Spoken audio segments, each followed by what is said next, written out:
It's Christmas season. In the Chandler family household, it isn't Christmas time until Hans Gruber has fallen onto the Nakatomi Plaza and Kevin McAllister has defended his home against burglars. So today we're going to stop and rank all 5 Home Alone movies. Yes, there are 5 of them. From the worst, some of these are really bad, to the best.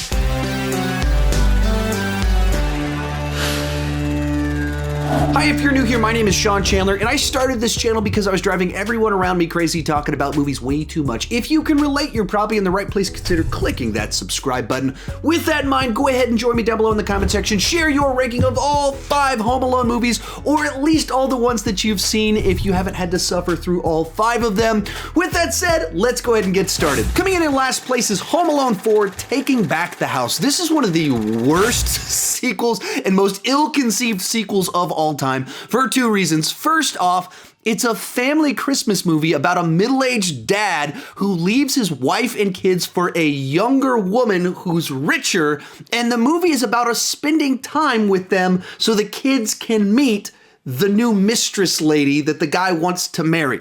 Right off the bat, that's a terrible concept for a family Christmas movie.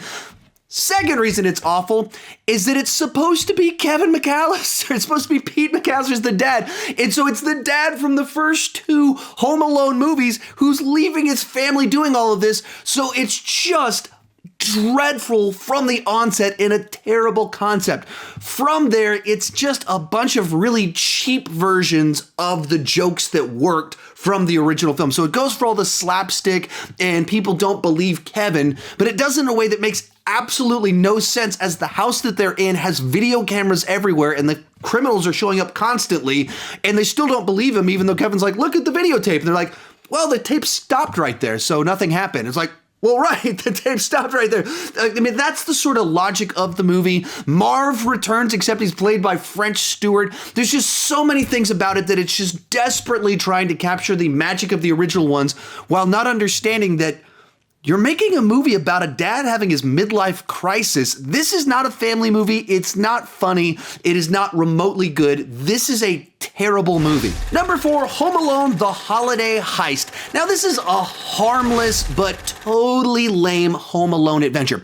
At least it doesn't make the mistake of the previous film, which was to bring the McAllisters back into it. No, this is a new group of kids with a new Home Alone-esque adventure about kids being trapped at their house without their parents there and people trying to break in, and so a little boy has to try and defend his home. The traps here are unbelievably stupid. One of them involves trying to trick one of the robbers into thinking the house is haunted by ghosts. Another one involves him tricking one of the robbers into eating cookies that I guess maybe had Alka-Seltzer in them or something like that. And then he tries to wash his mouth out and it starts shooting like cotton or foam out of the drain. Things like that aren't funny and they don't work as traps to try and take out criminals. That's the level of this particular movie.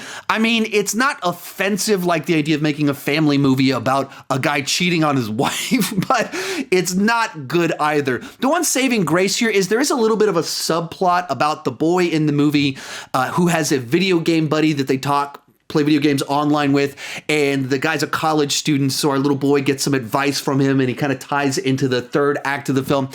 That was mildly clever. It provided the funniest moments in the film, but really, this is not a good Home Alone film. In third place is Home Alone 3. This movie feels like The Rear Window plus Home Alone minus Christmas. That's what this movie is like.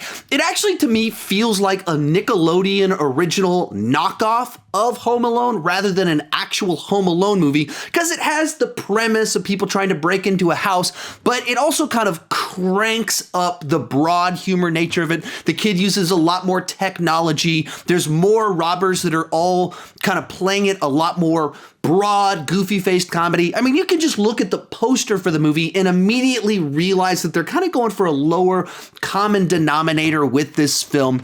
And that's not necessarily a bad thing, but it's certainly not to the pedigree of the first 2 Home Alone films. It's just more simple entertainment. I almost feel like slapping Home Alone on this movie in the title hurts it, because then you're comparing it to those first movies as opposed to other kind of broad family comedies that it actually has more in common with.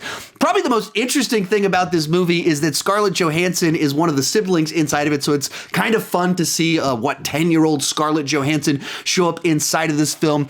But just in general, this movie does not have the level and talent in front of the camera that the first two films had. I mean, obviously, Macaulay Culkin is one of the classic, iconic child actors of all time, and the kid in this movie, he's cute, he's good, he's not bad, but he's also not Macaulay Culkin. And then you can even go into the deeper side characters inside of the first two Home Alone films, and you have John Candy showing up for a sequence in the original, and in the second film, you have improv stand-up comedian Donald Trump in a scene. Down the hall and to the left. Thanks. Taken on its own terms, it's a fun enough kids movie, but when you slap the name Home Alone on it, it doesn't compare all that well to the original two Home Alone movies, despite a hashtag that was trending a couple days ago on Twitter. Our runner-up is Home Alone 2: Lost in New York. This is one of the rare template sequels that manages to actually still capture all the magic and fun of the original.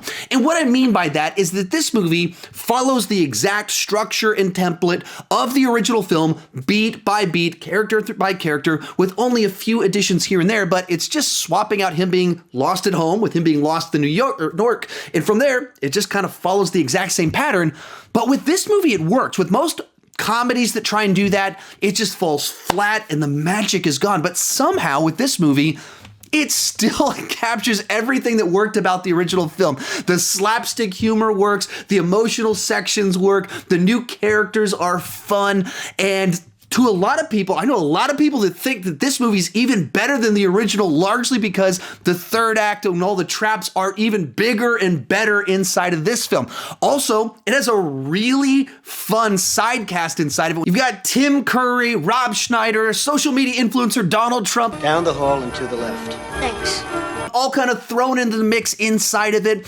And it's a movie that all the pieces were still coming together. Like all the creative energy that brought the magical original, it's all still here. Maybe not quite as fresh, and this movie is about 20 minutes longer. I don't know that it necessarily needs 20 more minutes to tell its story, but a great addition to the Home Alone franchise and a movie that I watched just as much as the original. But coming in at first place is the original Home Alone. This is one of those films that actually kind of feels like movie magic brought all of the perfect pieces together. Of course, you can kind of go through the fact that you got Joe Pesci, this serious actor, to be in this slapstick comedy. You've got Macaulay Culkin, who turned out to be one of the most likable and charming childhood actors of all time. You've got a script from John Hughes. You have a very early directorial work from Chris Columbus, who went on to direct some of the Harry Potter movies. And then John Williams decided to score this movie about a boy setting traps at his house. And when you pull all those pieces together,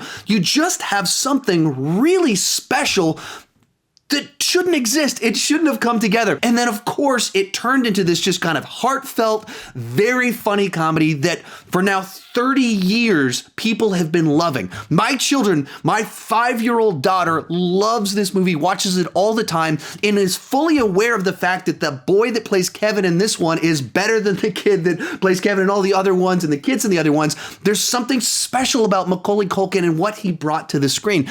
And to that point, this is a movie that, of course, the peak of it, that it's most famous for the third act with all the traps, but the movie is still just as fun and funny and engaging and memorable and quotable when it's doing all the setup inside of it. Keep the change, you filthy animal. All these little moments, the slapping of the face, all of it memorable, iconic Christmas family movie moments that everybody knows, that have made their way into the popular culture. My 5-year-old, my 7-year-old still love it, and I still have a great time with it every single Christmas, actually multiple times every single Christmas, so easily it comes in at number 1. Be sure to share your ranking down below in the comment section. If you want to know some of my other favorite Christmas movies, check out that video right over there. It's one of my older videos, so it's kind of fun to check out how my channel has evolved throughout the years. Thank you so much for watching, and keep talking movies too much.